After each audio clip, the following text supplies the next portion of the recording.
Bueno, hoy desde IASIF tenemos el agrado, el gran honor de contar por segunda vez con la presencia del doctor Diego Ortiz, a quien le agradecemos su generosidad, su predisposición y su inmenso compromiso. Diego es abogado, profesor universitario en ciencias jurídicas, especialista en violencia familiar, director de la revista de actualidad de Derecho de Familia, autor de libros y artículos en su especialidad. En esta oportunidad va a disertar sobre la negación de alimentos como violencia económica. Le pedimos a todos para que la charla se lleve con normalidad, que silencien sus micrófonos y si quieren hacer preguntas o comentarios las pueden ir haciendo por el chat. Bueno, a disfrutar entonces, gracias. Bueno, muchísimas gracias Vanessa por darme una mano, bueno, a la gente del instituto también por el cariño de convocarme a este tipo de actividades. Sé que mucha gente tiene ganas también de participar y mucha gente se quedó por ahí un poquito afuera de las inscripciones, pero creo que esto se va a subir a un canal de YouTube del instituto, Sí, así sí, que agradezco a Gabriela, a Marta, a Vanessa, a todas las que forman parte también del instituto, que siempre, bueno, uno se siente de alguna manera resguardado de esa manera, ¿no? Lo importante, hoy vamos a hablar de negación de alimentos como violencia económica. Lo que sí vamos a hacer así, primero yo voy a dar la charla y después les pido por favor que hagamos las preguntas, cosas, vía, si es posible, vía chat o vía cámara, y vamos a tratar de hacerlo lo mejor posible. Porque yo no sé qué me pasó en mi Zoom, que yo no los puedo ver a ustedes. Ustedes me ven a mí, pero yo no los puedo ver a ustedes. Así que la verdad que eso nunca me había pasado. Pero incluso la letra del chat es diferente, así que después lo trataremos de solucionar. Pero mientras ustedes me escuchen, vamos a poder hacer este tipo de actividad. Hablar de negación de alimentos como violencia económica, empezar a remontarme a las primeras charlas de violencia económica.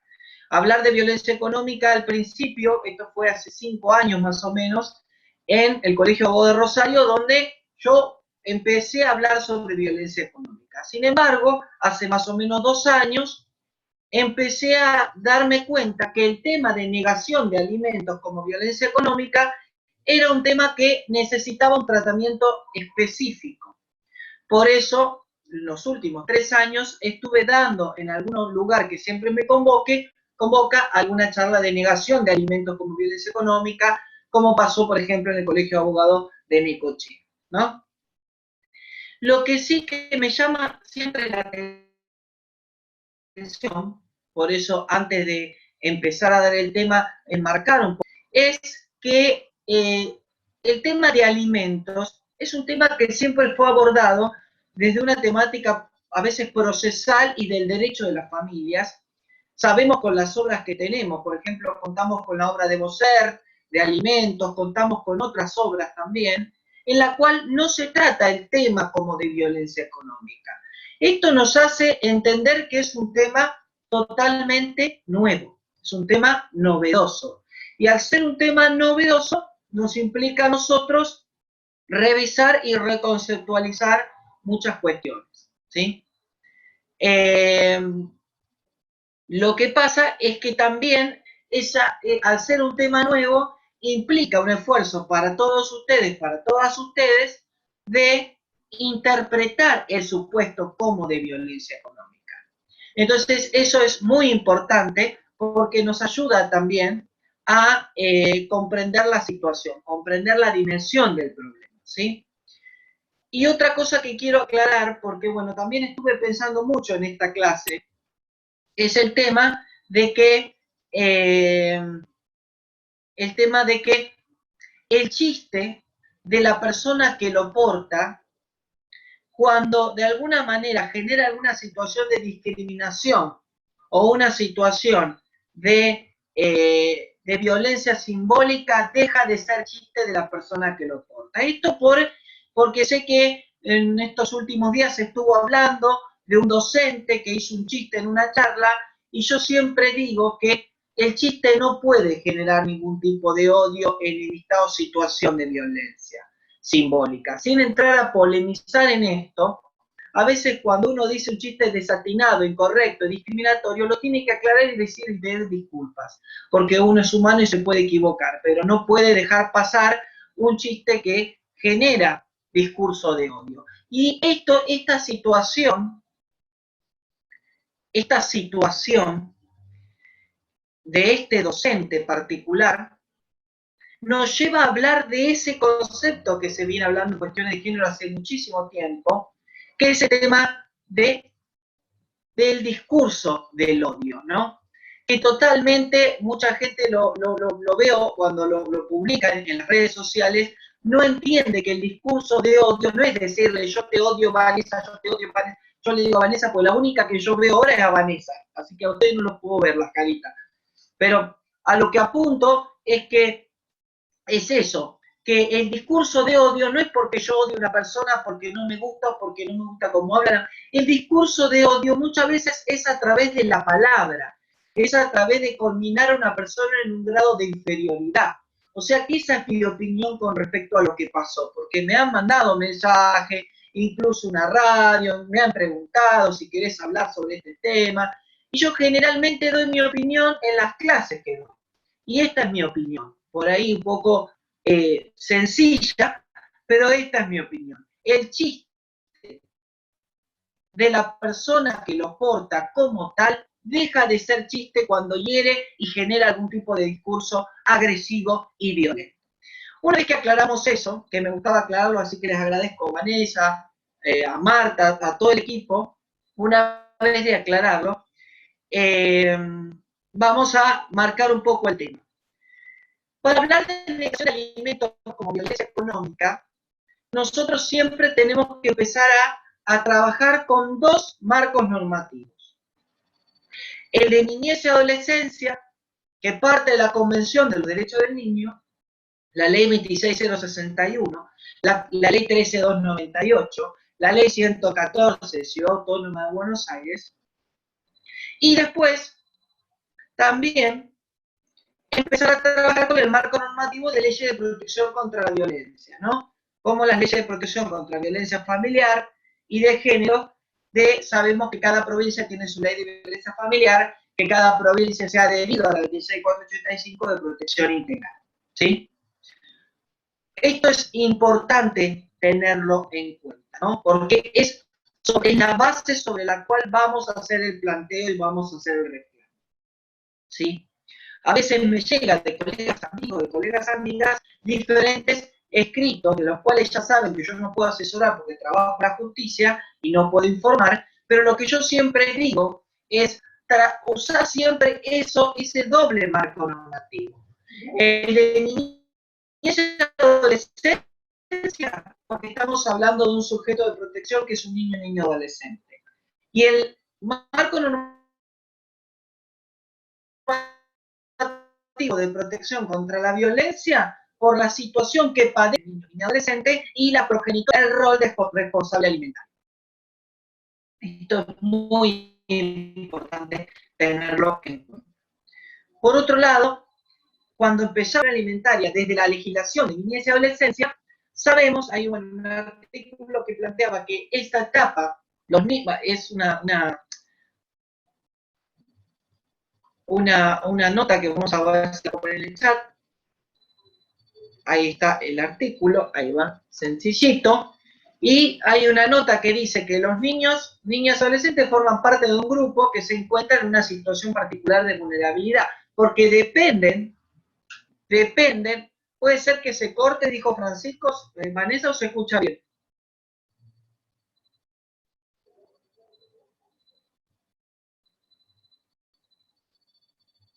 ¿Se corta un poquito? No, eventualmente se corta un poco, pero se te sigue bien la charla. Buenísimo.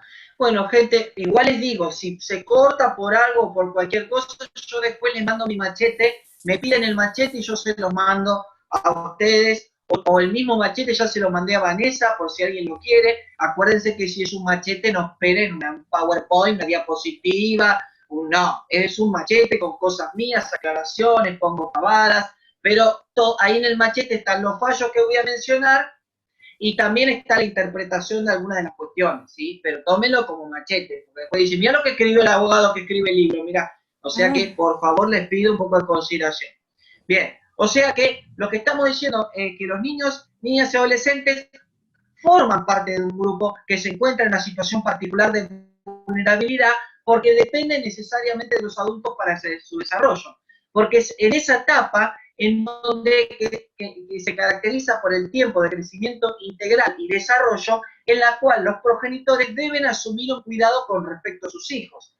De ahí la importancia que tiene el tema en sí para hablar de derecho alimentario de un niño. Nelly Michersky, que es una maestra del derecho de familia, habla que el deber alimentario a favor de los hijos es claro y no existen discusiones sobre esto. Si los padres viven en pareja, hayan contraído matrimonio aún o no, no hay ningún problema, porque si viven en pareja saben que tienen que cubrir las necesidades alimentarias de sus hijos.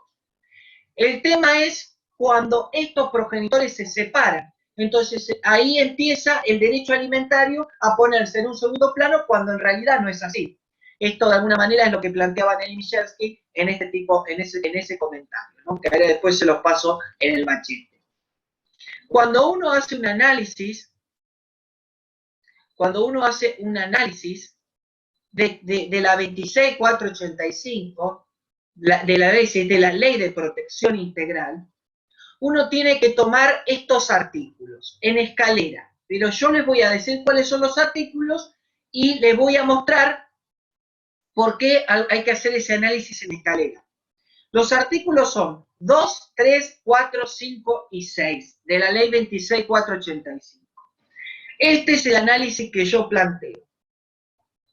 Un poquito de agua.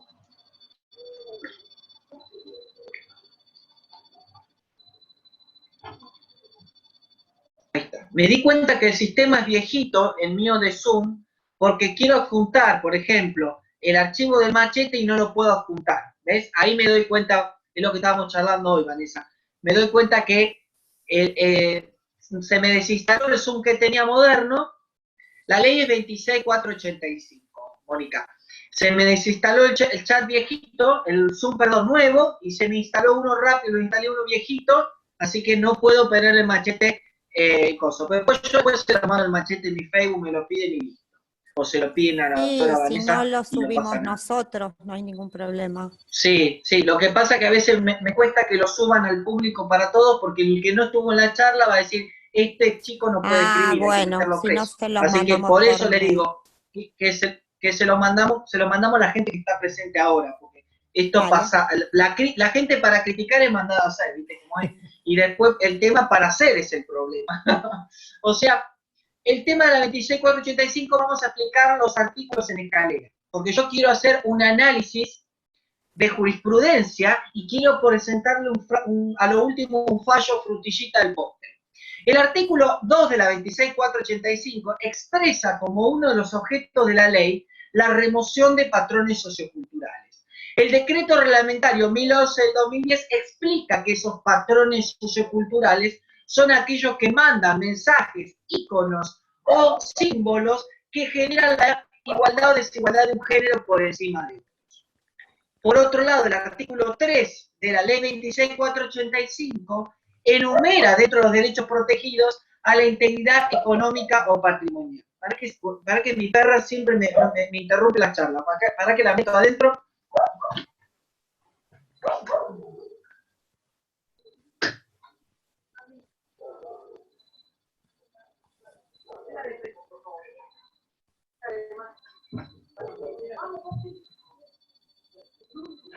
Agarrarle y darle un chirlo porque no, es terrible, no me deja hacer nada, está acostumbrada a hacer lo que quiere. Bueno, por otro lado, el artículo 3 que habíamos dicho enumera dentro de los derechos protegidos a la integridad económica o patrimonial, ¿no? Dentro de los derechos protegidos por la 26485.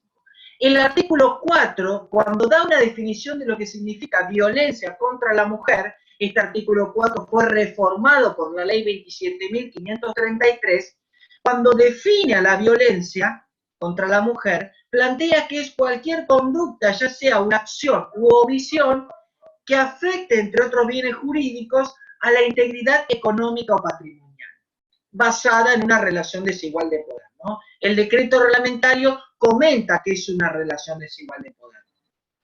Conforme al artículo 5, dentro de los tipos de violencia, ahí específicamente habla de violencia económica o patrimonial, y el inciso C del artículo 5 plantea que es la limitación de los recursos económicos destinados a satisfacer las necesidades o privación de los medios indispensables para vivir una vida digna. El decreto 1011-2010, que reglamenta esa ley, expresa que en el inciso C, que en los casos en que las mujeres víctimas de violencia tengan hijos y estos vivan con ella, las necesidades de los menores de edad se considerarán comprendidas dentro de los medios indispensables para que las mujeres tengan una vida digna. Este es el artículo caballito de batalla que uno tiene que tener en cuenta. El artículo 5, inciso C de la 26.485 y el decreto reglamentario 1011-2010 que comenta ese inciso. ¿Por qué insisto con esto? Porque realmente, y esto con los amigos, colegas que siempre hablamos, bueno, ahí está la colega Valeria, la doctora Alcain, está Marta, y mucha gente, Alejandra Romualdo, no lo puedo ver, la verdad que eso me daña, porque me encanta ver a la gente ahí con la cámara, para que vean que lo que estoy diciendo si se entiende, pero este artículo es un artículo de caballito de batalla porque es el supuesto específico que uno viene a hablar en la charla. Y esto me está diciendo que el incumplimiento alimentario no solo se analiza desde el punto de vista de niño, niña, adolescente, que se le ha limitado los recursos materiales, sino también desde el punto de vista de la madre, que asume exclusivamente el rol del alimentante, dada la ausencia del otro progenitor. Esto que da vuelta, da un giro copernicano en el tema, ¿por qué lo da vuelta?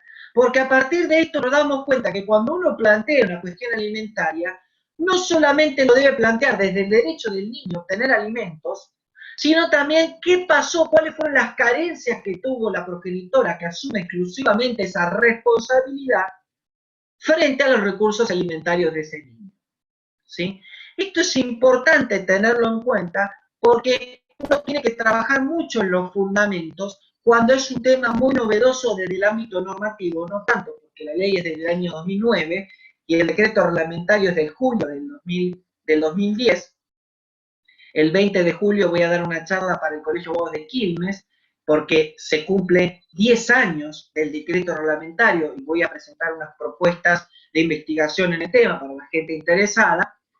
Pero siguiendo con el análisis y de los artículos, el mismo artículo 5, dentro de la tipología de los tipos de violencia, habla de violencia simbólica y dice que es aquella que se da a través de patrones estereotipados. Y uno de los ejemplos que establece el decreto reglamentario de patrones estereotipados es promover o mantener funciones estereotipadas asignadas a varones y a mujeres, tanto en lo relativo a tareas productivas como a tareas reproductivas, conforme el punto 2 del decreto reglamentario, ¿no? O sea, mensajes, valores, íconos o signos que reproduzca dominación, desigualdad y discriminación en las relaciones sociales, naturalizando la subordinación de la mujer en la sociedad. Esto que ustedes parecen que es una melaza, es muy fácil entenderlo como ejemplo. ¿Dónde está el patrón estereotipado en el tema que está dando Diego? Si uno asume que la progenitora, ser mujer y madre, tiene que obligatoriamente hacerse cargo de los alimentos de sus hijos y no debe reclamar nada al padre de los mismos, eso es mandar un mensaje que reproduce desigualdad y discriminación en las relaciones sociales de progenitores, en donde existe el deber de coparentalidad, en la cual se comparten pautas y se comparten de alguna manera pautas de crianza y deberes y derechos a esos niños, niñas, adolescentes que son hijos e hijas. O sea que es importante entender esto, y esto cuesta advertir, y cuesta mucho darse cuenta dónde está la cuestión simbólica, la violencia simbólica en el tema de negación de alimentos, y por qué la negación de alimentos es violencia económica. Por eso, hoy decidí, junto al instituto, dar una charla de este tema para poder de alguna manera abrir un poco el juego y ahondar y profundizar cada vez más el tema. El artículo 6 que me faltaba, dentro de las modalidades de violencia, plantea la doméstica, que es aquella ejercida contra las mujeres por un integrante del grupo familiar que daña, entre otros bienes jurídicos, la integridad económica o patrimonial. Si ustedes vuelven después a leer los artículos de la 26.485, 2, 3, 4, 5 y 6, van a ver que hay doble análisis del supuesto. Un análisis concreto y otro de interpretación. Esto, por favor, yo me gustaría que lo entiendan, ¿sí? Lamentablemente, me gustaría que lo entiendan. Ahí Alejandra está mandando el mail. Bueno, Alejandra Guío no sé si es de Rosario, pero también he leído cosas que han escrito, así que de paso chusmeo puedo chusmear solamente por el chat, así que manden chat que yo le chusmeo todo por el chat. O sea, ¿por qué digo que en este tema que me propongo hablar hay un doble análisis? Primero, el análisis de interpretación, porque se toma esa situación como de violencia simbólica. El problema es que si no hay una valoración judicial y si no se pone dentro de la caja de herramientas la perspectiva de género, cualquier juez o jueza puede decir de antemano, esto no es violencia simbólica, esto es un simple planteo alimentario. La verdad que ese invento de Diego Ortiz, ese abogado que está dando charlas por todos lados, está currando por todo el país, o sea que esto no es violencia simbólica. Ahí está el análisis de interpretación. Ahí está la necesidad de capacitación, de la perspectiva de género, de poder incorporar herramientas de entendimiento, de concientización y de capacitación en la temática. Y el análisis concreto es el supuesto específico, de negación de alimentos porque no quiere acordar. No quiere acordar, se lo llama audiencia, no quiere acordar, no aparece, se presenta, agrede en el mismo acto de la audiencia. O acordamos y a los 2 meses no cumple lo acordado. Se homologa el acuerdo, todo lo que quieran, todo el adorno, pero no se cumple con lo que acordó y homologó. Se va contra sus propios actos. Yo, perdónenme si hablo un poquito fuerte porque compré esto hoy con el micrófono incorporado, así que me deben escuchar los gritos, a los alaridos que deben escuchar del otro lado.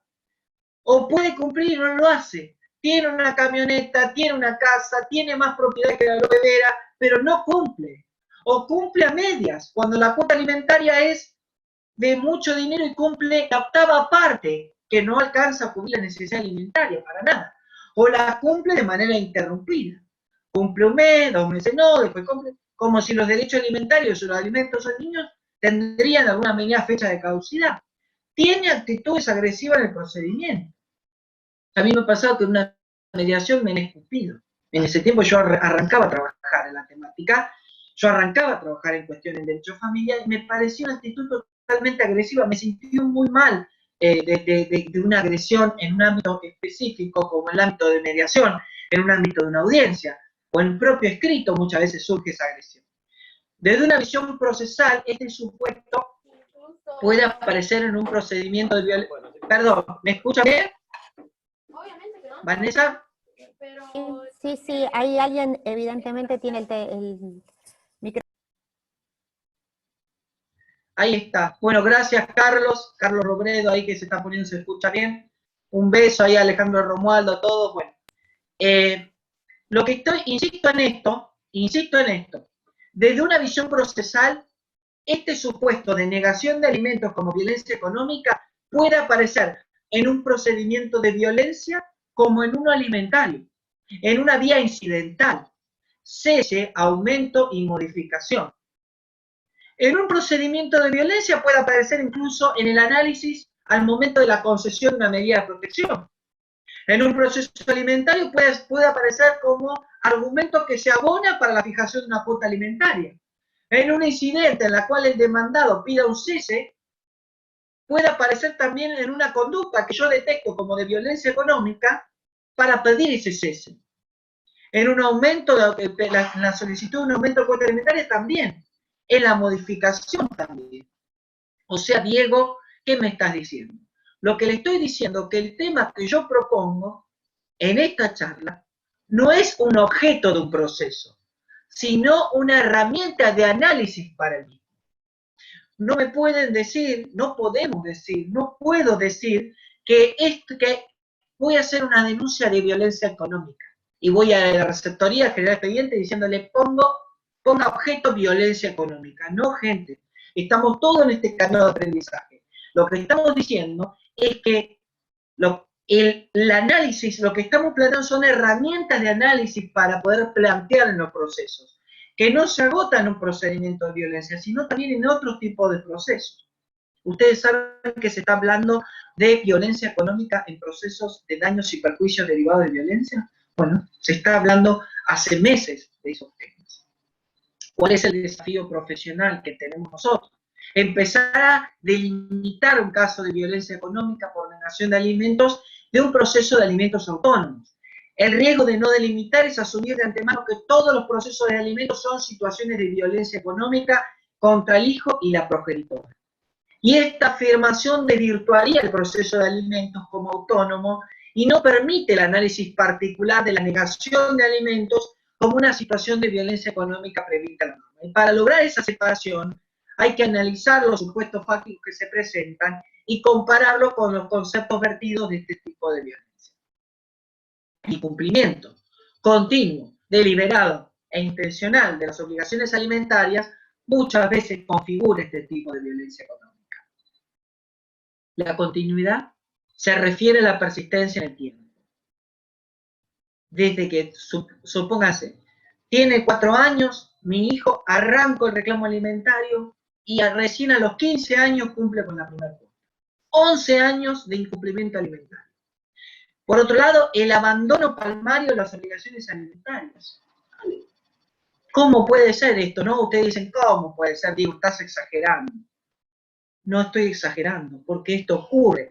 Los primeros casos que yo defendía y que iba por el demandado, uno arranca con la ingenuidad profesional, con las ganas de empezar a trabajar. Me acuerdo que yo me había comprado una cantidad de carpetas para poder, con los ganchos, eso para poner, cuando me recibí, y cualquier cosa que entraba yo lo quería meter en la carpeta para ponerlo como diciendo, mirá, yo hice otro proceso, estaba feliz con mi sello, con mi chapa, porque esa es la ingenuidad de que uno arranca y se respeta por supuesto.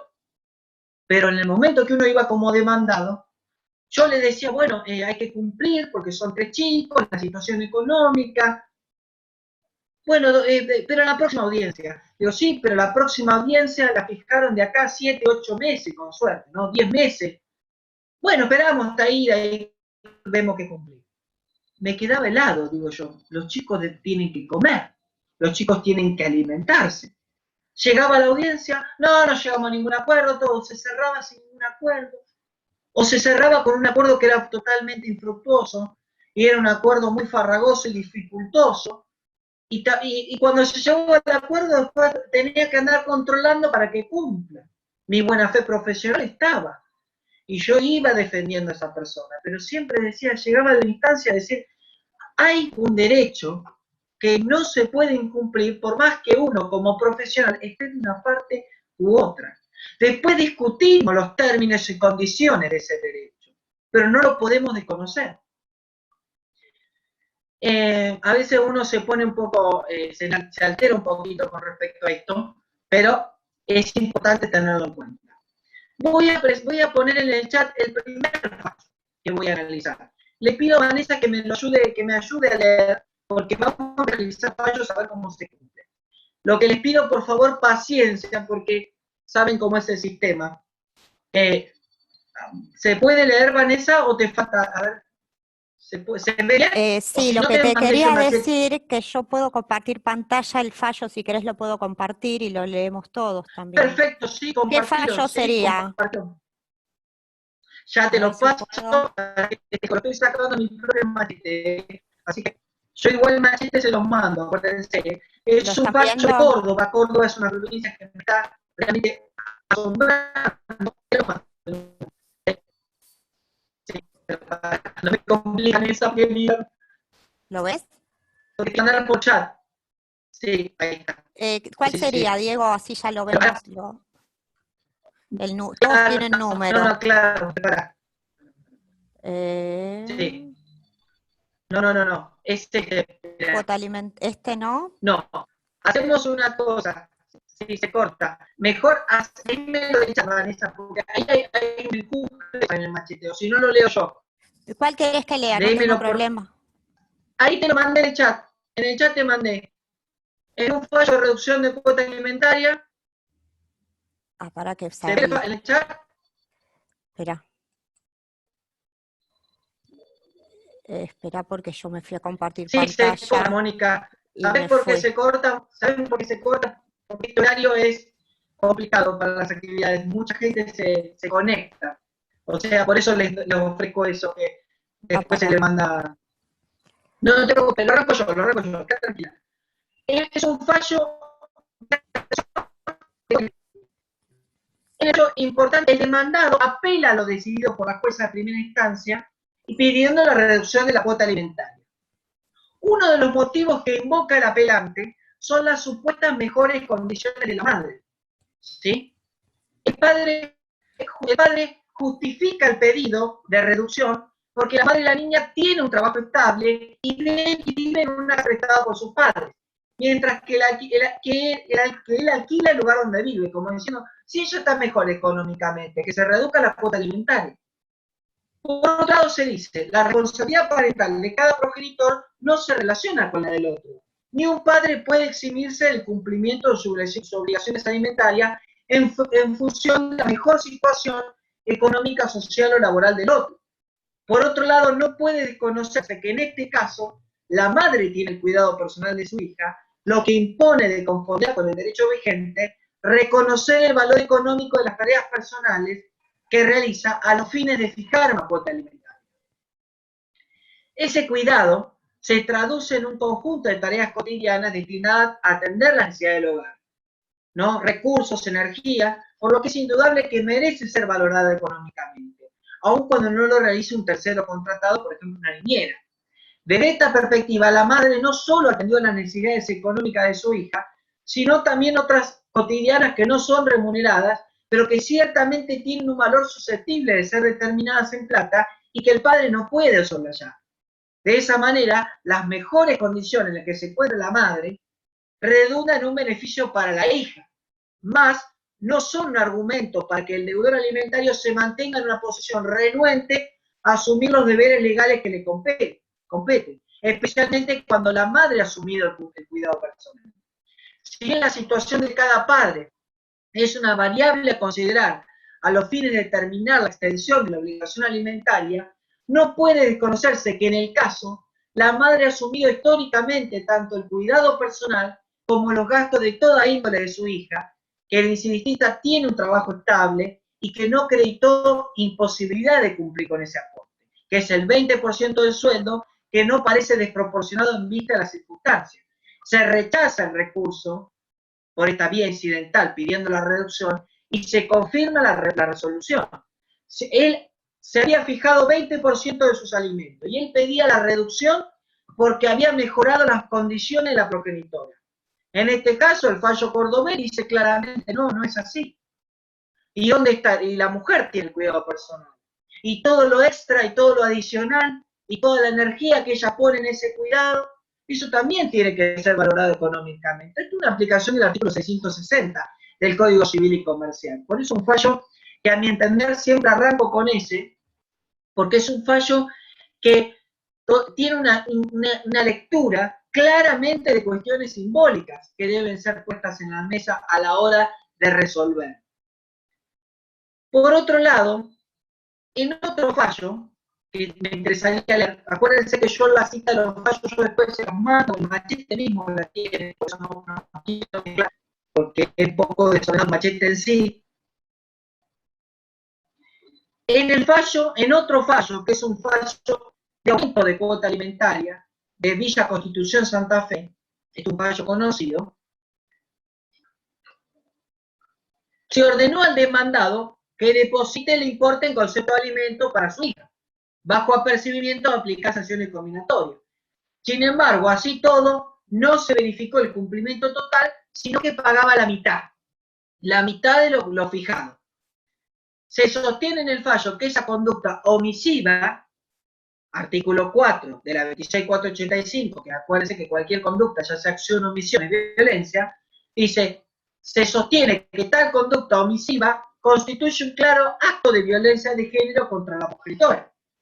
De por sí, el incumplimiento alimentario, sea total o parcial o tardío, es un modo insidioso de violencia de género en la familia, pues ocasiona un deterioro en la situación económica de la mujer, que repercute negativamente al limitarle los recursos para sus necesidades, que deben ser cubiertos por ella de manera imprescindible. Y esta conducta es abusiva de la posición del progenitor como principal sostén económico y a la vez contraría la buena fe en las relaciones familiares.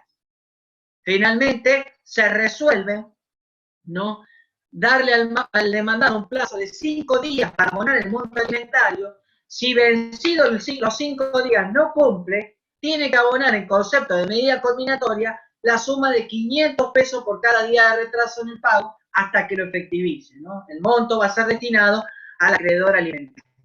Más allá de la cuestión numérica de la cifra, no nos podemos olvidar que la negación de alimentos como violencia económica puede traducir ya sea en la adopción de una medida en un procedimiento de violencia como la imposición de una medida combinatoria. Las medidas combinatorias ya están establecidas, el artículo 553 y el artículo 670, que se adapta a alimentos derivados de la responsabilidad parental, plantea esta posibilidad. A eso le incorporamos la perspectiva de género que nos trae la 26485, entre otras normas, y ahí tenemos el análisis casi acabado del asunto. Digo casi acabado porque nos falta el supuesto concreto para poder cotejarlo con el marco normativo. Imagínense, bueno, Santa Fe es otra de las provincias que siempre también trae jurisprudencia novedosa de interpretación. Ustedes me dirán del otro lado, yo no estoy de acuerdo, o yo estoy de acuerdo. Yo les digo, perfecto, eso es el derecho. El derecho en este caso es justificar un supuesto de negación de alimentos y en el caso de apartarse del supuesto, también fundar en por qué. El tema que si ese por qué está cargado de discriminación en razón del género o violencia basada en el género, violencia económica, ahí estaríamos trabajando sin esa perspectiva del género. ¿Sí? Perdón que hice como un palito, un clavito, hice como un trabalenguas, pero insisto, todo el tiempo trato de mechar el análisis, ¿sí? Por eso ustedes saben, los que me han escuchado, que me caracteriza ser bastante ciruela. Ahí, acá, enganché un fallo, atrás. Ahí está César preguntando, ahora le vamos a contestar. No, César, no solo, acordate que la negación de alimentos como violencia económica no solo permite la aplicación de medidas combinatorias, sino cualquier medida en un procedimiento de violencia familiar o en un procedimiento alimentario, e incluso en un incidente, e incluso en un proceso de ejecución de alimentos.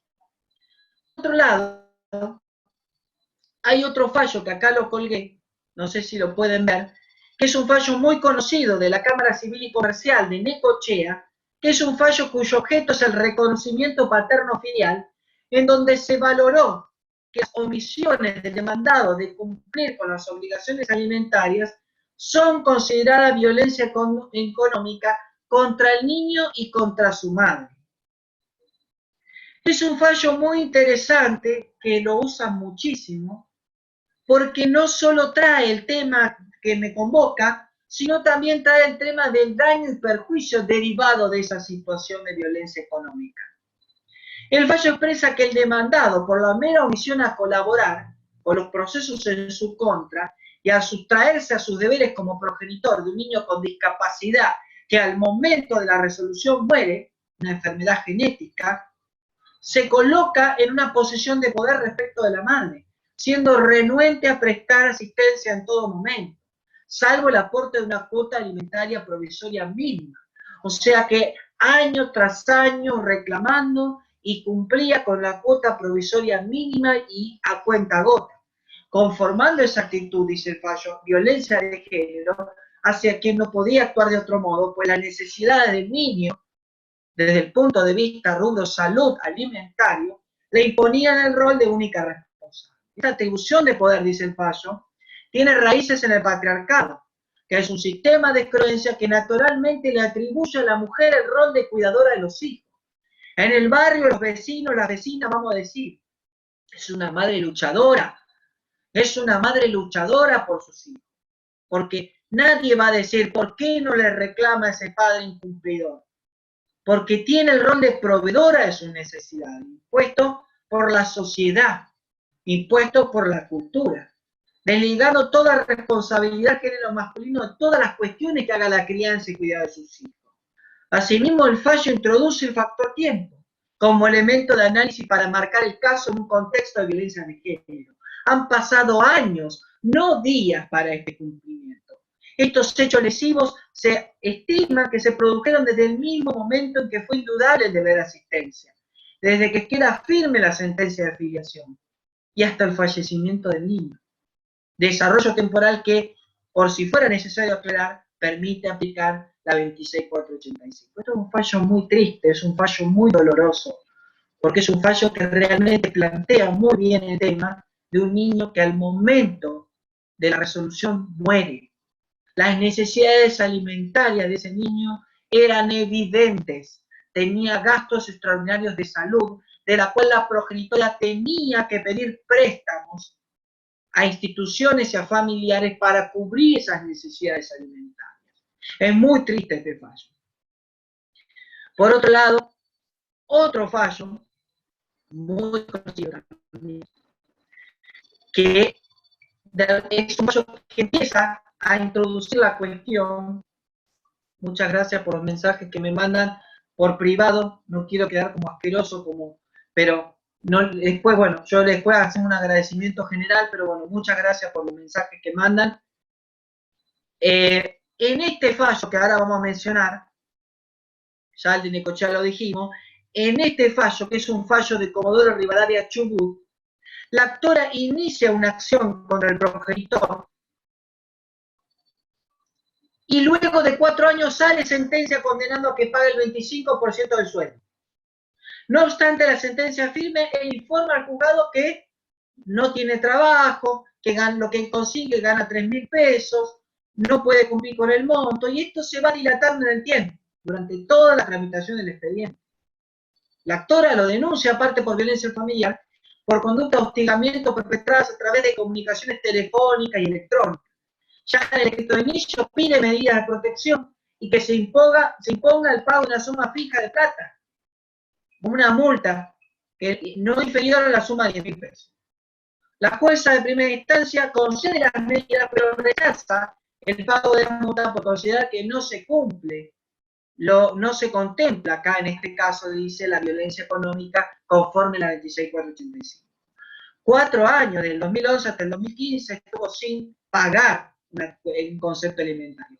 4 años, gente, 48 meses sin pagar, 48 cuotas de escuela, 48 asistencias médicas, 48 meses. Frente a esta decisión, la actora interpone un recurso fundado en los hechos denunciados, donde relata situaciones de violencia, y agregamos esto más. Los informes de los equipos institucionales intervinientes advierten claramente violencia emocional, psicológica y económico-patrimonial sobre la actora, afectando también al hijo. Y agrega que esto no hace más que aumentar la indefensión de la actora y perpetúa simbólicamente esa posición desventajosa respecto al denunciado. La Cámara ordena las medidas,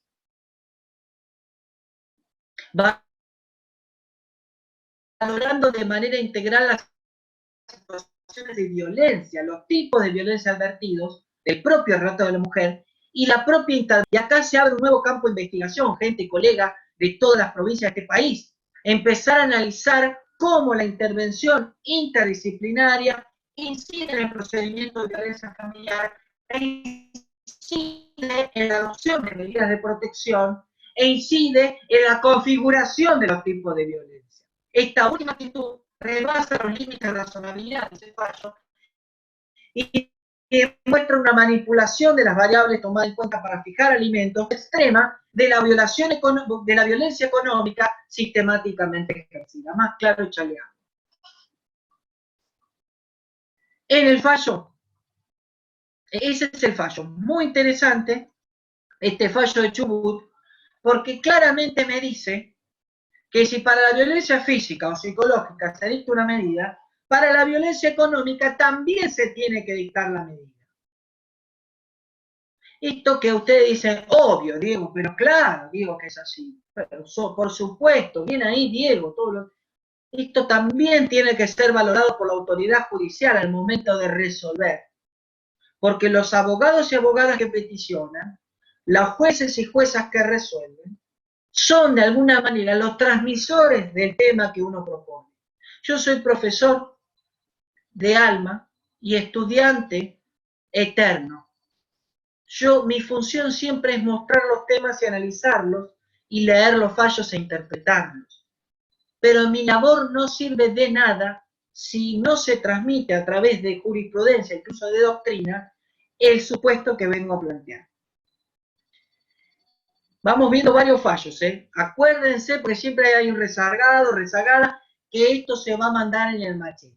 No publiquen el machete porque el machete es mío privado, íntimo. Así que imagínense, no van a andar publicando Lo videos mandamos míos. por mail, quédate tranquilo.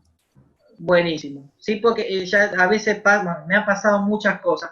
De los 12 años de que me recibí, me ha pasado mucho, así que por eso, viste, me ha pasado tanto que un día me pasó que fui a escuchar una charla de medidas de protección en violencia familiar a un expositor y usaba mi mismo PowerPoint, le cambió de color nada más. Así que con eso les digo todo. Este fallo es interesante. Para tener una mesita de luz. Fallo de Ita y Baté, Corrientes, del juez Ledesma. Hay gente correntina ahí, se ve ver gente correntina. Mi mamá es de Corrientes. O sea que siempre que mi mamá me pregunta de una charla, siempre me pregunta, ¿hay alguien de Corrientes? Siempre me pregunta mi vieja eso. Mi vieja nació en un pueblo que se llama Gobernador Martínez, Corrientes. Y mis abuelos eran de Santa Lucía. Este fallo es interesante, el fallo correntino, miren por qué es interesante. La actora pide al demandado a los fines de acordar una cuota alimentaria con respecto al hijo. Se hace un acuerdo donde se pacta una cuota alimentaria de 1.000 pesos por mes. Se homologa el acuerdo. Así todo no cumple. No cumple, alguien tiene el audio prendido. Así todo la actora no cumple con los alimentos. Pide que se mande un oficio a la prefectura para que se notifique la sentencia. La prefectura dice que el domicilio que puso el señor es inexistente. No se pudo localizar al señor. Y esto es evidente porque el señor no cumple la cuota alimentaria y él mismo ha denunciado un domicilio incorrecto y erróneo para no ser notificado. Y esto, dice el juez, es malicioso, porque intenta eludir su obligación alimentaria. Como diciendo, viste, piedra libre, no me vas a encontrar cuando uno juega a las escondidas. Tipo, claro, nunca informa el domicilio, va a la casa de un primo, a la casa de un tío, una tía.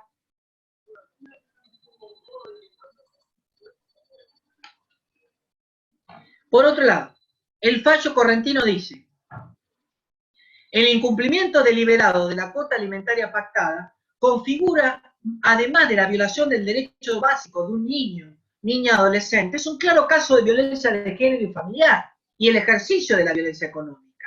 Queda claro que es la progenitora quien mantiene económicamente a la persona menor de edad, doblando sus esfuerzos, pues no solo debe realizar pagos y gastos que demanda la crianza, sino que tiene que realizar en forzada soledad todas y absolutamente todas las tareas que devienen del cuidado personal del hijo.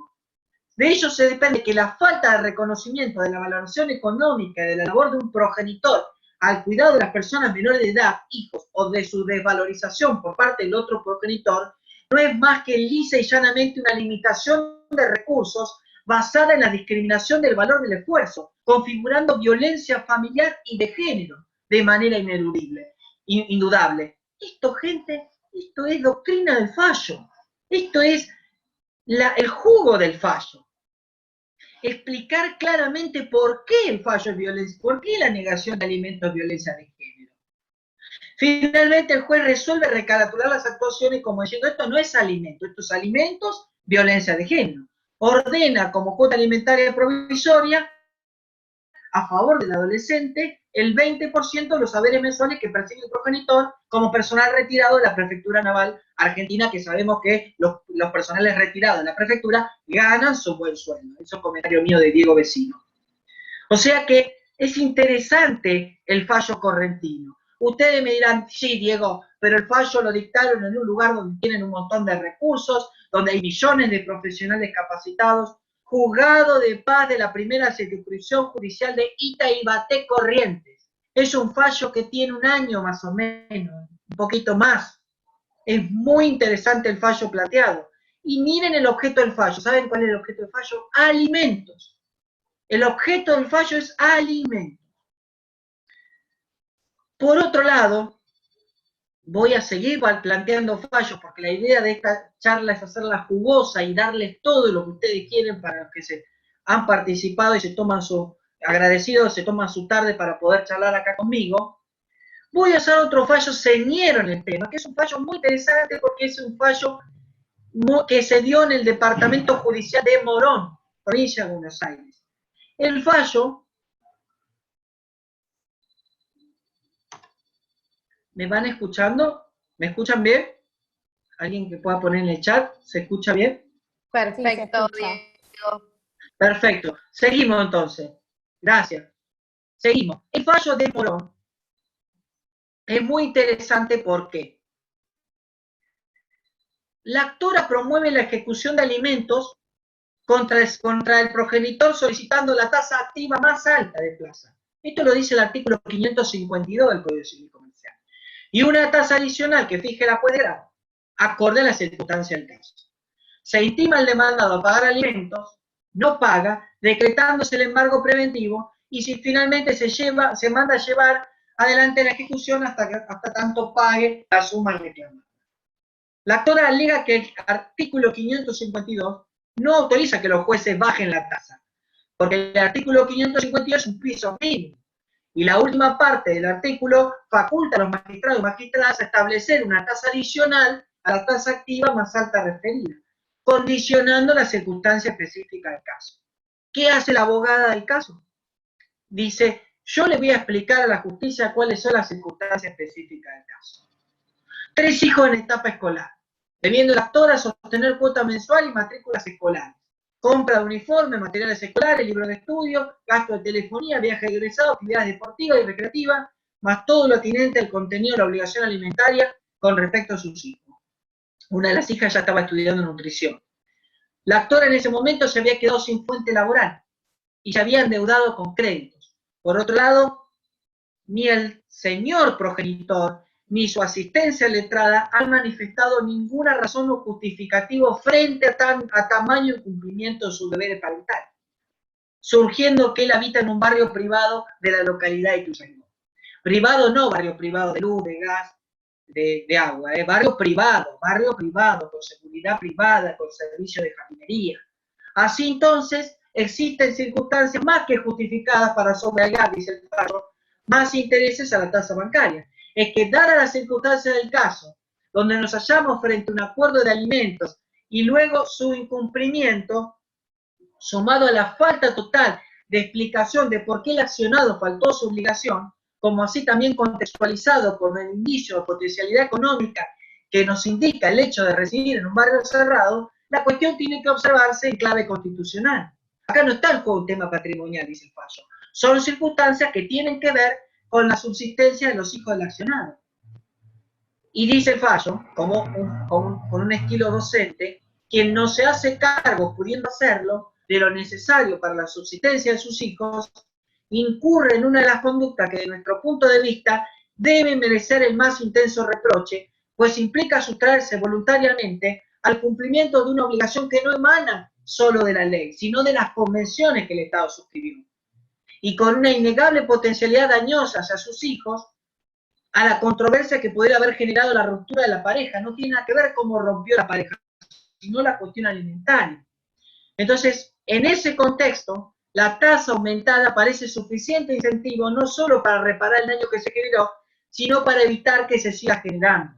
Se hace lugar al recurso interpuesto por la actora, se aplica la suma deudada a la tasa activa más alta que cobra el banco sus clientes, según las reglamentaciones del Banco Central, más la tasa adicional que duplique la primera, conforme al artículo 552 del Código Civil Comercial. Yo les cuento un secreto. Cuando yo leí el fallo, hay muchas gracias por los mensajes románticos, cualquier cosa me mandan por privado. Muchas gracias, bueno, a mí me emociona realmente dar clase. Ustedes, los que me han escuchado, saben que yo, por cada clase, yo doy todo, no guardo nada. O sea que, bueno, gracias, muchas gracias por los mensajes privados. Pero, volviendo al fallo de Morón, ustedes saben que cuando yo leí este fallo, como todo abogado vago que soy, a mí las cuestiones de tasa activa, interés, esto, me aburren realmente. Pero cuando vi que se puede trabajar en estas cuestiones vinculadas con perspectiva de género, cada vez me ahogué más en estas cuestiones y me di cuenta que lo que hizo esta abogada, que es para poner de pie, es usar la normativa del Código Civil y Comercial e interpretarla con perspectiva de género. Ella no agregó nada, solamente lo que hizo es usar el marco normativo, compararlo con la plataforma fáctica y relacionarlo para pedir una resolución judicial en un proceso de ejecución de sentencia. Y eso de alguna manera es lo valorable. Nos vamos a otra provincia. Estamos leyendo fallos de todas las provincias. Ustedes están viendo que son fallos de todas las provincias. Ahora a leer un fallo de Viedma, Río Negro. El fallo de Viedma, Río Negro, es muy interesante. Ahí lo pongo en el chat. Igual lo van a tener, no se preocupen. La actora inicia demanda de alimentos en contra del progenitor y relata que éste contribuyó con el sostenimiento en forma discontinua, casi nula, y que la necesidad de las hijas ha ido aumentando de acuerdo a sus edades, atento que van a la escuela, a la universidad respectivamente, como así también actividades extracurriculares. Manifiesta que se desempeña la actora como dependiente del Ministerio de Río Negro, y que con ese sueldo se ve obligado a afrontar las necesidades de las hijas, y que no le alcanza para cubrir todos los gastos de educación, alimento, vestimenta, salud y habitación, y esparcimiento. Y el progenitor trabaja en la policía de la provincia de Río Negro. Pide como cuota alimentaria el 50% de los saberes. Ahí usted dirá, mira lo que pide, se fue al carajo. No. Escuchen. Se fija una cuota alimentaria provisoria. Cri, pasa una bola de fardo. Nada. Se decreta la rebeldía del demandado. La inactividad procesal hace que se decrete la rebeldía del demandado. Cri, bola de fardo, no pasa nada. Y se fija una audiencia preliminar a la que el señor no compareció. La audiencia en la cual podría presentarse para asistir su derecho de defensa, bola de fardo, no aparece. Analizada las constancias del otro lado, se escucha la perra ya. Para que la voy a hacer que la meta la perra, perdónenme, pero la perra es como mi vida. Más.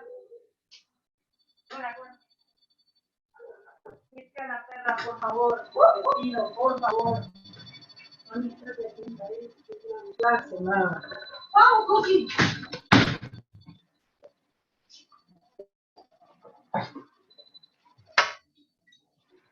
La encontré a la perra en una cancha cuando fui a hacer pizza casera a la casa de una amiga. Ay, Dios mío, desde la me enamoré y ella a mí. Entonces hace lo que quiere. Entrena que vaya para hacer pizza. Es terrible la perra. Coca se llama, Coca Frida. Bueno, avanzamos con el fallo de Río Negro.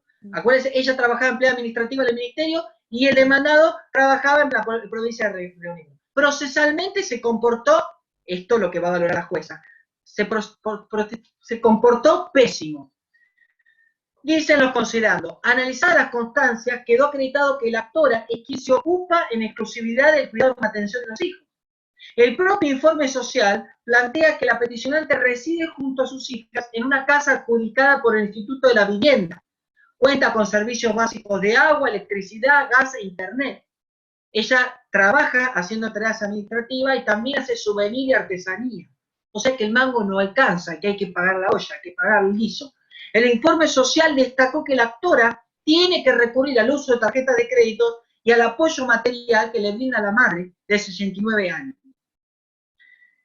Dice el fallo, con respecto al cuánto de la cuota alimentaria, voy a valorar la conducta reticente y deliberada del demandado de no presentarse al proceso, como un claro desentendimiento de las necesidades de sus hijas y de los deberes a su cargo.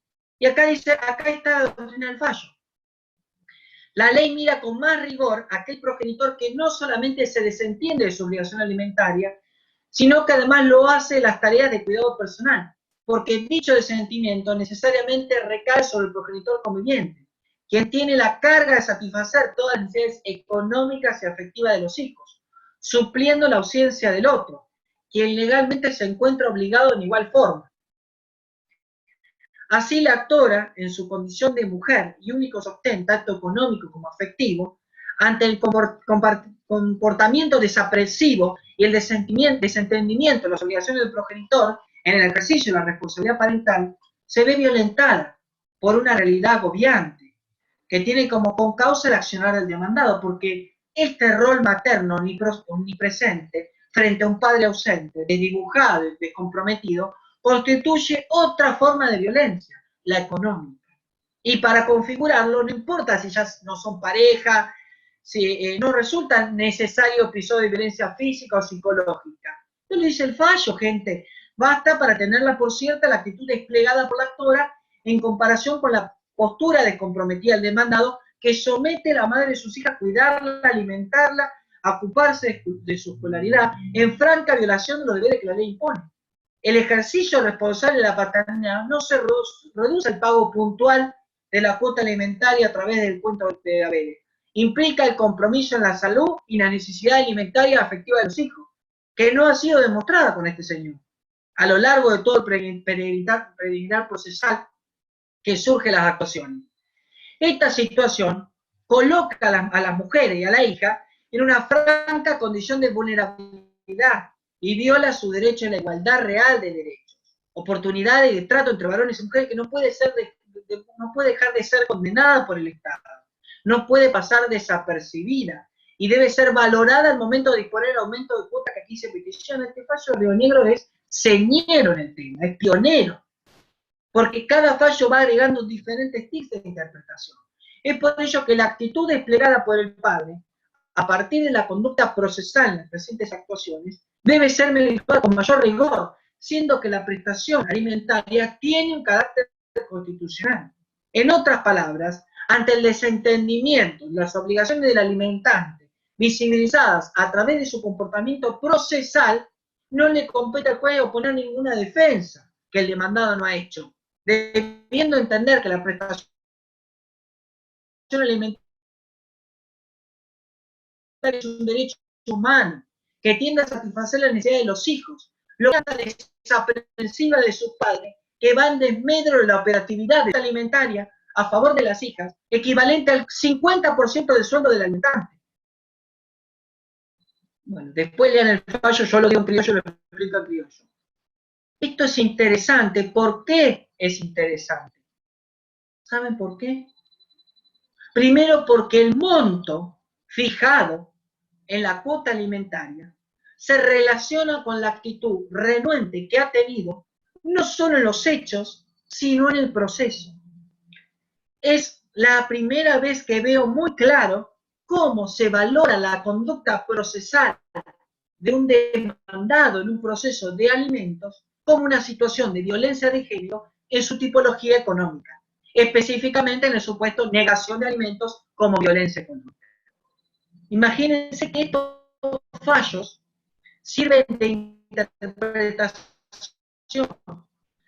nosotros sirve como una fuente del derecho que, si bien no es obligatoria para las autoridades judiciales, sí nos ayuda a interpretar los nuevos aires que se vienen en este tipo de violencia.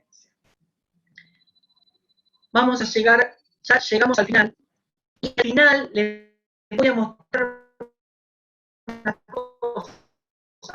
¿Dónde está el chat? Alguien que a ver dónde no encuentro el chat. Que yo soy bastante bueno con estas cosas. Bueno, después yo se lo mando. Es interesante este fallo frutal. Y con esto me voy a despedir triunfalmente. Esto es un fallo, ¿saben de cuándo? De junio del 2020. Es un fallo de Jesús María Córdoba. ¿Se acuerdan? Enero en la piel.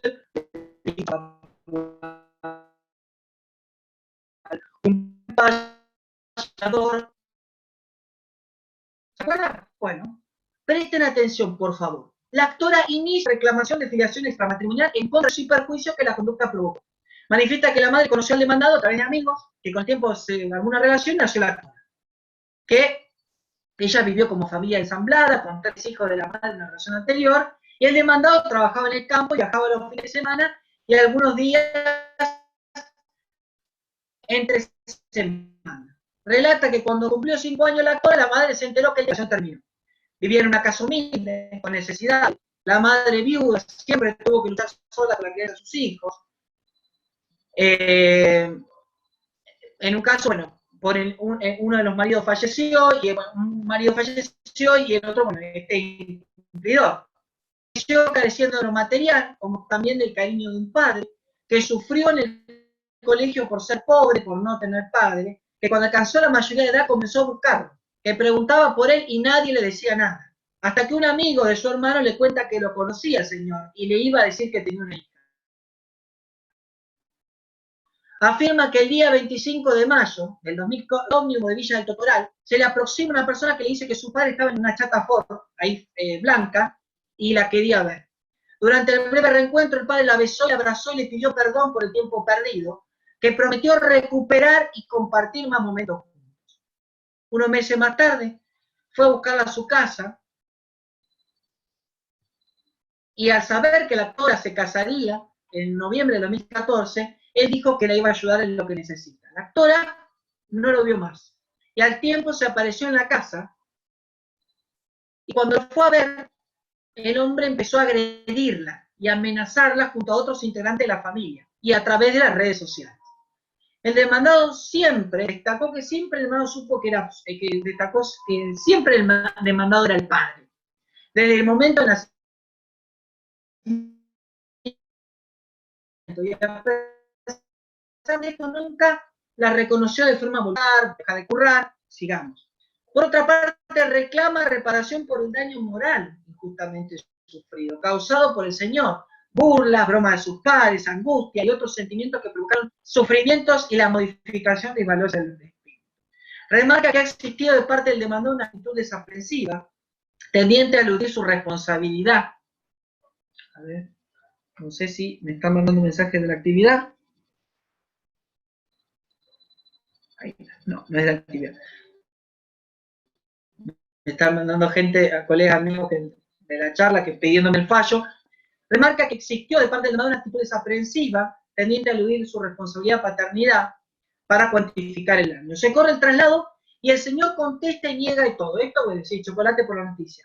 Él aclara que jamás se separó de su cónyuge. Él aclara que jamás se separó de su cónyuge, que hace más de 50 años y que siempre convivió con ella. Niega el abandono, la falta de atención y los sufrimientos que se le niega. Niega encuentros con la actora, reconoce que un día de diciembre se presenta en la vivienda, pero que no era la actora, sino que amigo de ella. Que esto fue un escándalo y que de alguna manera no está obligado a reparar ningún daño y que de alguna manera, bueno, se desliga de todo. Describe circunstancias personales y familiares y afirma que la pretensión es especulativa, carente de fundamento y extorsiva. Y aparte, acá está lo importante, por la prueba pericial da que el 99,9% era el padre, o sea que lo pericial no había dudas que era el padre. Él agrega, de manera especulativa, que no se indica en la demanda el nombre de la progenitora, aunque de lo documental se puede colegir que se trataría de esta mujer, a quien niega conocer, y que tampoco señala los nombres de sus 3 hermanos mayores y el apellido, para ver si son del hijo del mismo padre, o bien de diversos aportes. Me reservo pedir que sea aclarado posteriormente por la actora. Lo que está diciendo, la madre de la actora no dejaba títere con cabeza. O sea, me pide reclamo a mí. ¿Por qué no pregunta los apellidos de los hijos que son de diferentes padres? González, Pérez, Espósito. ¿Por qué no pregunta? Eso está diciendo el señor. ¿Esto no es violencia, gente? ¿Esto no es violencia simbólica? En los considerando primero se analizan los presupuestos de responsabilidad. Lo que quiero remarcar que lo que tiene este fallo, que es una frutilla del postre, más allá de que en la demanda de daños por no reconocimiento es un tema que se habló hace 1000 años luz. Lo que estoy agregando que acá se empieza a valorar que esa demanda por no reconocimiento es una situación también de violencia de género de tipo económica que la limita de sus recursos y esa limitación de recursos le produce daños. No se está reclamando una cuota impaga o algo desde el punto de vista patrimonial. Se está reclamando que tales falencias por el incumplimiento alimentario generan un menoscabo, generan un daño, no por una cuestión puramente filial o filiación, sino por una cuestión de negación de alimentos. ¿Sabe lo que hace el juez? Aparte de dar lugar a la pretensión de la actora, voy a tomar agua para contarle la frutilla del postre. El juez escribe una carta que está escrita en el propio fallo.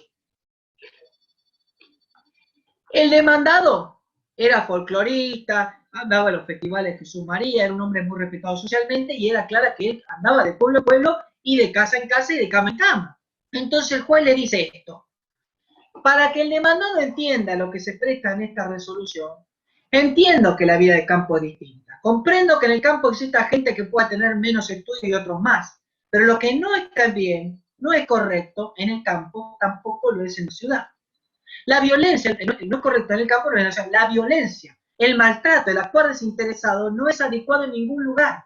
Desconocer a un hijo no es correcto en el centro de Córdoba, como no lo es en ningún lugar más lejano de la provincia.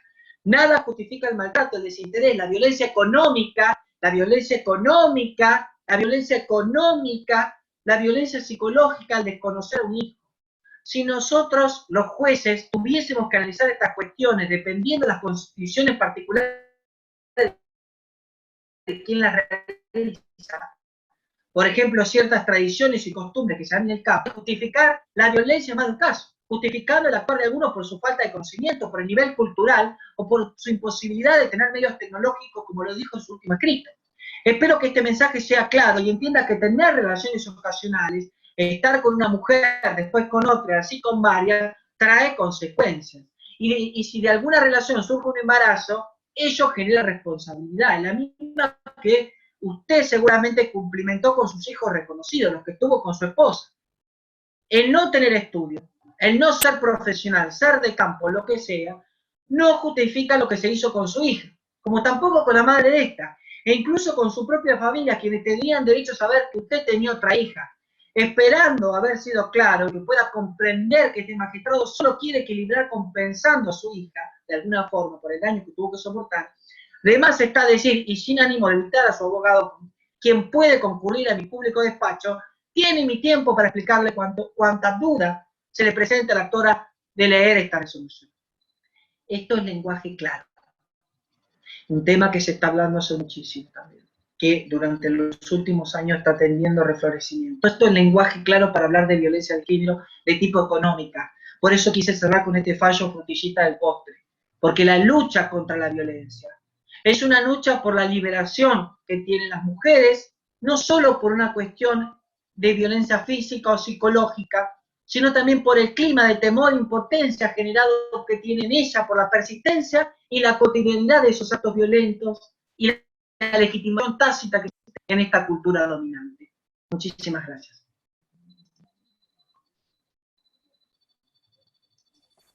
Excelente, Diego. No sé Bueno, si lo que podemos hay alguna ahora, pregunta. Sí, decime. Sí. Lo que podemos hacer ahora, si quieren preguntar o si quieren alguien hablar por micrófono, porque me siento más solo que si quiere, alguien si quiere decir algo, por lo menos díganme que soy lindo. Que se desmute el que quiera hacer una pregunta. Sí, por favor, ¿puedo? ¿Puedo? Sí, por favor. Sí, por favor. ¿Qué tal, Diego? No, quería... ¿Cómo estás? Bien, quería decirte que no hace falta ponerse de pie para nada, porque quiero dejar un mensaje respecto a lo que vos dijiste, ¿no? Yo fui la que logró plantear por primera vez en Morón, el fallo de Morón es una causa mía, ¿no? Qué bien. Bueno, lo que quería decir es que cuando yo fui Te felicito, sos una genia, listo, no tenés que decir nada, sos una genia. Mi teléfono es 11 25 70 5900. 11 25 70 5900, ese es mi celular, comunicate conmigo y todos los que están acá comuníquense conmigo, porque eso hay que hacer, lo que hace usted, colega. Perdóneme si está bien, me estoy comentando el fallo, porque este fallo se publicó. Sí, ese fallo se ejecutó, pero todavía no pagó. Le tengo embargada el famoso country, ¿no? Pero todavía no pagó, ya debe fortunas, obviamente. Ya la casa, no sé si me alcanza la casa, porque fueron 5 años sin pasar alimentos.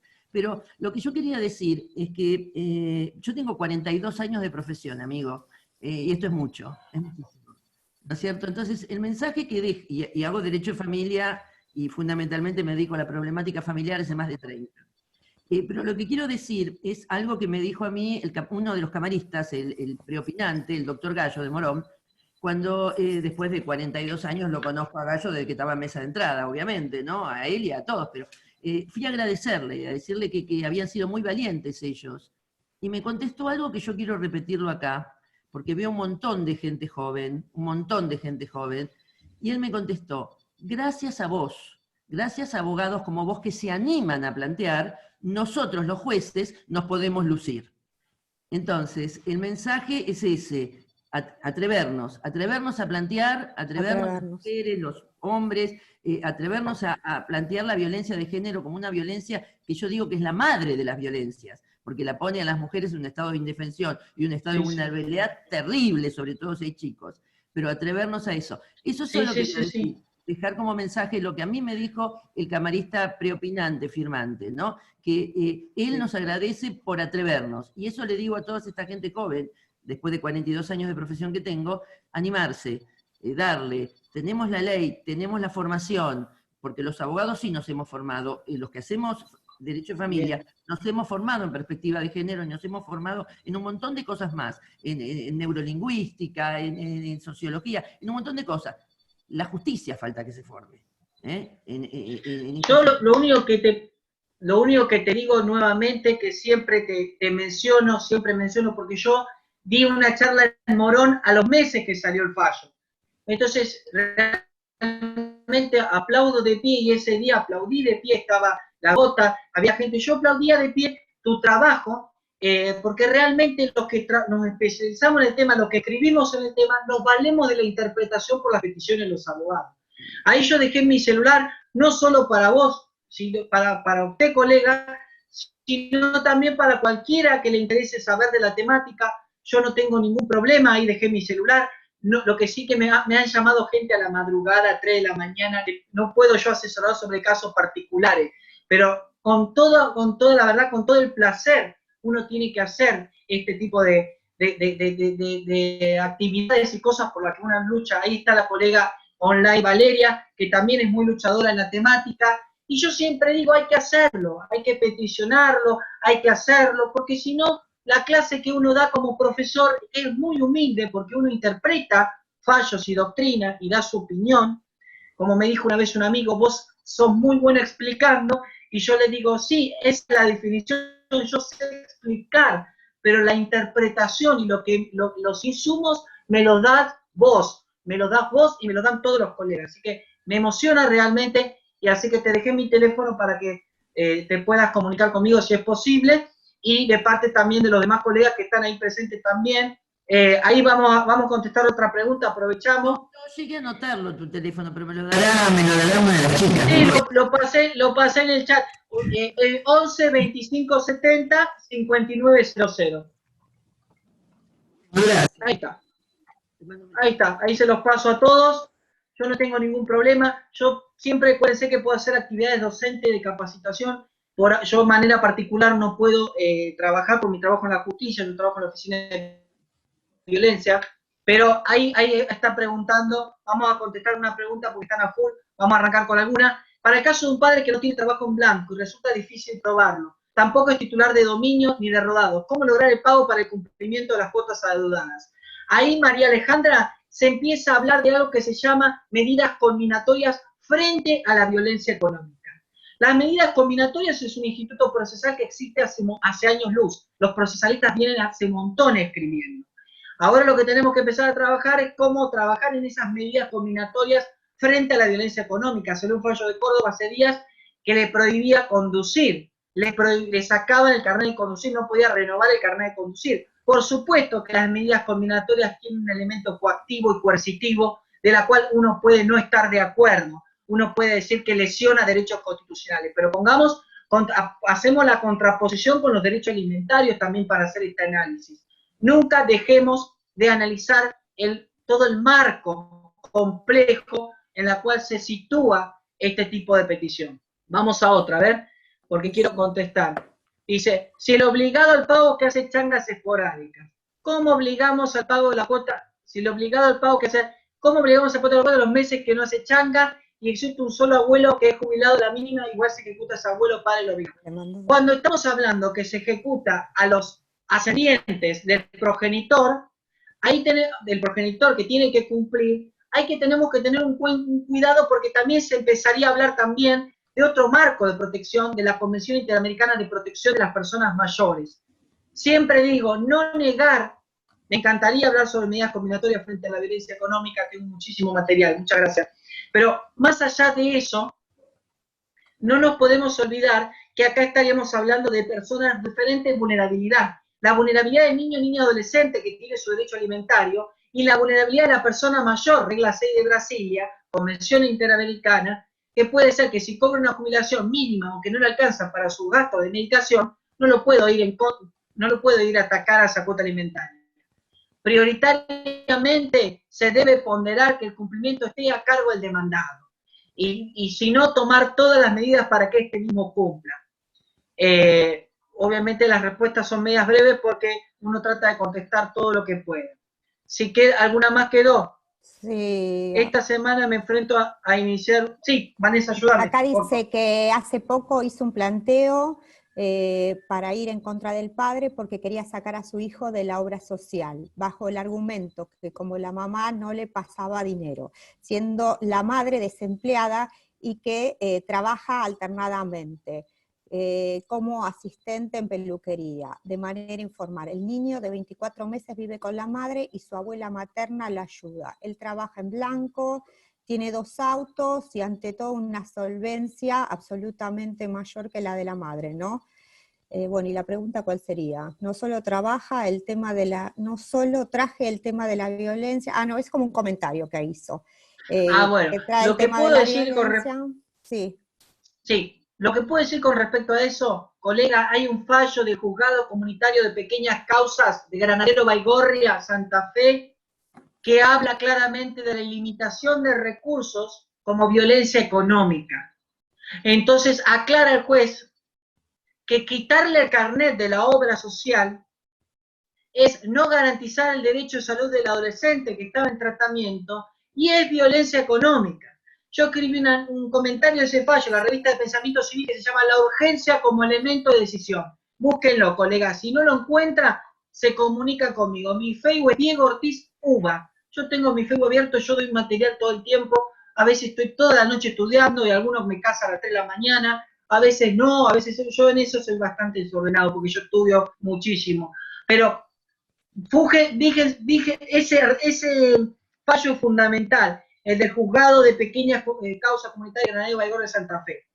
Así que mucha gente, poca gente en lugares pequeños puede cambiar el mundo, es fundamental ese. Acá hay otra pregunta que dice, ¿qué sucede cuando el obligado al pago no cuenta con trabajo? ¿Dónde podemos ejecutarlo?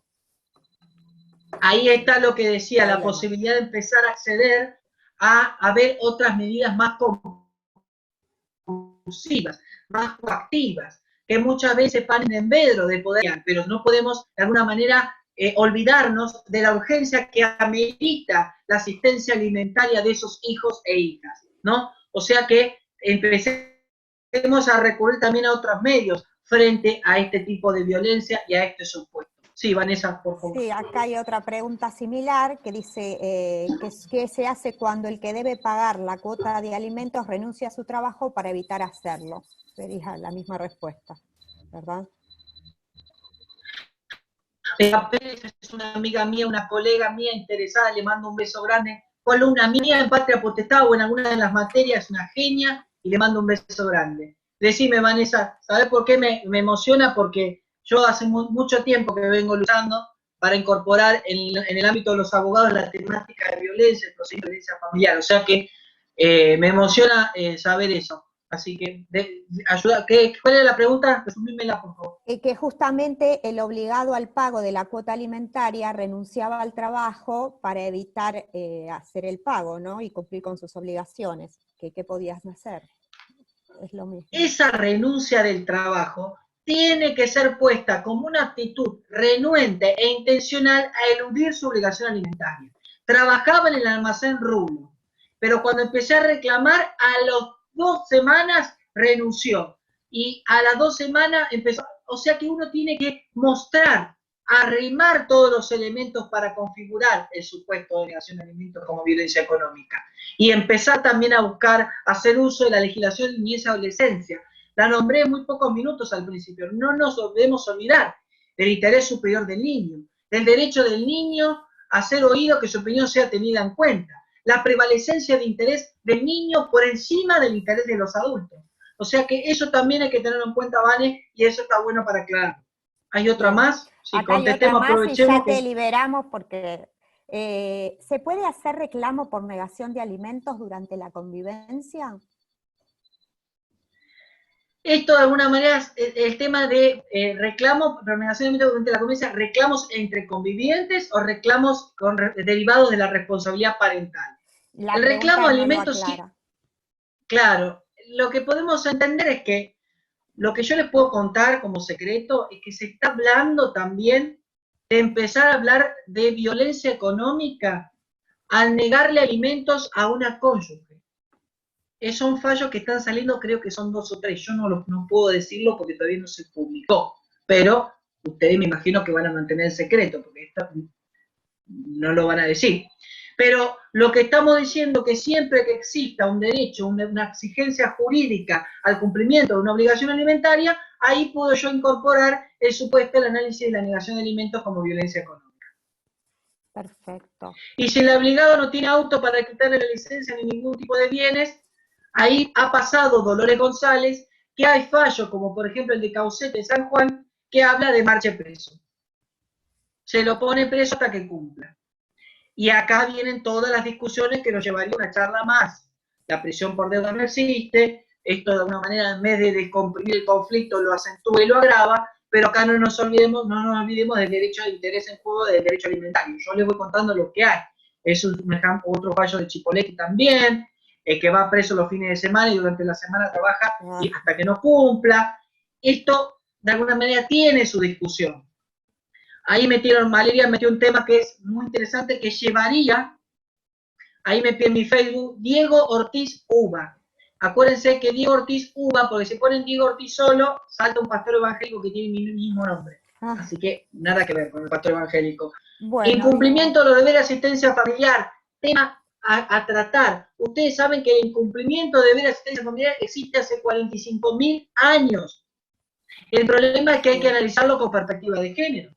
El problema es que incorporar la 26485, hay que entender que ese incumplimiento es un acto de violencia de género, porque marca una relación desigual de poder de un género por encima de otro. ¿Hay fallos sobre incumplimiento de deber de asistencia con perspectiva de género? Sí, pero eso vamos a tener que, no voy a poder profundizarlo porque no estamos con el tiempo necesario y nos llevaría un buen curso. Pero la idea es siempre dejarle interrogantes y ganas de seguir haciendo cosas. Ahí está César, gracias César por los comentarios. A ver, léele el de César, pobre que César estuvo preguntando todas las charlas. Abajo de todo está. No, ¿está en el chat? Sí, en el chat. A ver. Alimentos en Gracias. Ahí está. Dale. Me Fabri. sume. Me parece que Sí. yo no lo puedo leer. Alimentos, Dale, léelo. alimentos en tiempo de pandemia. No se celebran las audiencias previstas en el Código Procesal Civil por no contar con condiciones de seguridad. Espera que no puedo bajar, ¿eh? Solo se fija la provisoria. Dale, soy Iván. Solo se fija la provisoria, se perjudica los intereses de los niños porque no pueden contar con alimentos definitivos. ¿Cómo se ha tratado en otras provincias o en otras jurisdicciones? No se adaptan a otros medios para lograr que el proceso de alimentos se desarrolle. Bueno, acá en Lomas se está pasando mucho también, que se llega a una instancia que se corta porque dice que por el tema de la pandemia no se puede avanzar, que no sería real porque no es lo que dicen las resoluciones, ¿no? Lo que puedo decir que está saliendo jurisprudencia con respecto a violencia económica. Recuerden que el fallo de Frutillita del Postre es de Jesús María Córdoba de ahora, de días. Estamos hablando de días. O sea, de ahora, de julio del 2020. No sé si es del 9 de julio. No es del 9 de julio, es de julio ahí nomás, de los primeros días de julio. O sea que, ¿saben lo que pasa? Ahí tendríamos que remontarnos a las leyes especiales de protección contra la violencia familiar. Si cada provincia tiene una ley de protección contra la violencia familiar, cada provincia tiene aspectos sustanciales y procesales de que corresponden a la misma. Pero la 26485 es para todo el país. Pero en la parte procesal, cada provincia, en cada casa, manda el comisario. O sea que cada provincia puede dictando su ley de adhesión a la 26485, que permite incorporar aspectos sustanciales y aspectos procesales también. O sea que es importante tener en cuenta también la aplicación normativa que lleva a eso. Después, otra pregunta que siempre suena, ¿alimentos en contexto de violencia familiar se deben analizar de manera particular? Claro que sí, porque una cosa es una petición alimentaria y otra en un contexto de violencia familiar, de violencia de género en su manera familiar. Así que, ahí está.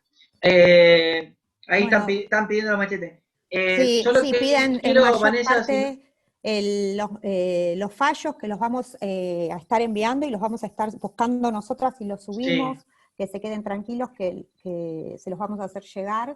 Bien. Y bueno, o si no me lo piden a mí, Sí, bueno, bueno, primero quiero agradecer, muchas gracias Vanessa, amiga de una amiga, muchísimas gracias a toda la gente, a Marta que siempre está presente en los cursos, a toda la gente que escucha. Hay gente que está presente y me ha escuchado en charlas de violencia económica fácil 7 veces y uno tiene la responsabilidad de estar todo el tiempo actualizando y agregando nuevas aristas en el curso. Muchísimas gracias a toda la gente. La verdad que no los puedo ver, solamente estoy leyendo el chat. Muchísimas gracias. Te agradecemos mucho a vos cariño. Porque súper espontáneamente te presentaste, charlaste, nos estás dando un montón de material, de herramientas para poder seguir enriqueciendo este trabajo que hacemos que es tan duro. Y sos súper generoso, Diego, de verdad, en nombre de Yacif, pero de todos los colegas. Hoy tuviste una convocatoria inmensa, así que no hay más que palabras de agradecimiento. Al contrario, yo soy el agradecido. Yo suelo muy pocas veces dar mi teléfono personal porque por una cuestión también de intimidad, pero bueno, en esta ocasión surgió darlo porque me emocioné por la doctora y bueno, lo di y ya mándenme mensajes, yo no tengo ningún problema, siempre estoy con muchas cosas, así que entiéndanme por favor, pero de mi parte todo el cariño, porque yo esto lo hago con cariño, gente, no, yo todo el tiempo repaso, estudio, no, nunca tengo mala fe para nada. Y si siempre digo, y si yo hago un chiste que lastima a alguien, lo aclaro en ese momento y pido perdón porque soy humano y me puedo equivocar, pero jamás se puede hacer algo con mala fe de mi parte, jamás. Muchísimas gracias, estoy muy contento, muy emocionado y gracias a la organización que siempre está acompañándome, la gente una está de Tilcara, me mandaron un montón de mensajes privados. Y ya les digo, acá solamente hay laburo y todo el tiempo uno está estudiando y leyendo todo el tiempo.